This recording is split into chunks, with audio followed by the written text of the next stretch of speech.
Hello दोस्तों, मैं चंडीगढ़ से। और बेटी को जो रोंदे वो हर पुरुष अपराधी है। बेटी को जो रोंदे वो हर पुरुष अपराधी है। नेता हो, अभिनेता हो, मुल्ला हो या पुजारी है। क्यों बचाते हो तुम भला ऐसे घिनौने पापी को? क्यों बचाते हो तुम भला ऐसे घिनौने पापी को? तरस जाओ ना फिर कहीं अपनी कलाई पर राखी को। मेरे खातिर जिस दिन अपनी आवाज़ उठा पाओगे, मेरी खातिर जिस दिन अपनी आवाज़ उठा पाओगे, उस दिन भारत से तुम ये बलात्कारी कलंक मिटाओगे। मेरी गरिमा से ही तो इस भारत का गौरव है। मेरी गरिमा से ही तो इस भारत का गौरव है। मेरी रक्षा में ही तो मानवता का सौरव है। कितनी भेंट चढ़ेंगी हवस के पुजारों को, कितनी बेटी भेंट चढ़ेंगी हवस के पुजारों को, नेताओं को, मंत्रियों को, लुटेरे और आवारों को। क्या मुझे कभी तुम इंसाफ भी दिला पाओगे? क्या मुझे कभी तुम इंसाफ भी दिला पाओगे, या रक्षा का वादा करके बस अपना फर्ज निभाओगे? राम की हो या रहमान की बेटी तो बस बेटी है। राम की हो या रहमान की बेटी तो बस बेटी है। उन्नव की हो या कठुआ की, पीड़ा तो सबको होती है।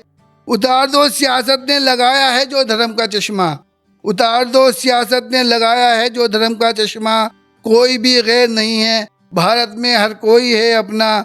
अपने सीने पर और कितनी बेटियों का दर्द झेल पाओगे?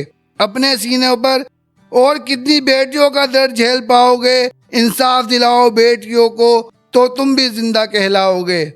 मुक्त करा दो भारत को बलात्कारियों के आतंक से, मुक्त करा दो भारत को बलात्कारियों के आतंक से। हर बेटी सुरक्षित होगी इन पाखंडियों के पाखंड से। मरने का खौफ तुम्हें यूं ही जब जब डराएगा, मरने का खौफ तुम्हें यूं ही जब जब डराएगा। तब तब बहन बेटियों को कोई दरिंदा सताएगा। उठो और एक साथ चलो, उठो और एक साथ चलो। तुम अकेले ना कर पाओगे, मुट्ठी के बल से ही बलात्कारियों के कलंक मिटाओगे। संघर्ष से तुम्हारे घर एक बेटी भी बच जाएगी। संघर्ष से तुम्हारे घर एक बेटी भी बच जाएगी। सोचो पूरे भारत में बेटी बचाओ बाढ़ आ जाएगी।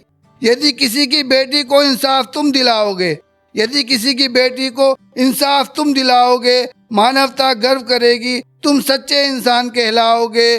फरियाद सुनोगी मेरी, तुम बेटी का दुख समझ पाओगे। फरियाद सुनोगे मेरी, तुम बेटी का दुख समझ पाओगे। वादा करो मुझसे किसी एक बेटी को न्याय दिलाओगे। वादा करो मुझसे किसी एक बेटी को न्याय दिलाओगे। और ये एक शेर है, उसके बाद मैं अपनी जगह लूँगा कि ना हिंदू बुरा है ना मुसलमान बुरा है, ना हिंदू बुरा है ना मुसलमान बुरा है, ना सिख और ना ईसाई बुरा है। किस धर्म ने बुराई का हमें हुक्म दिया है? किस धर्म ने बुराई का हमें हुक्म दिया है? और बुराई पे जो उतर आए वही इंसान बुरा है। शुक्रिया।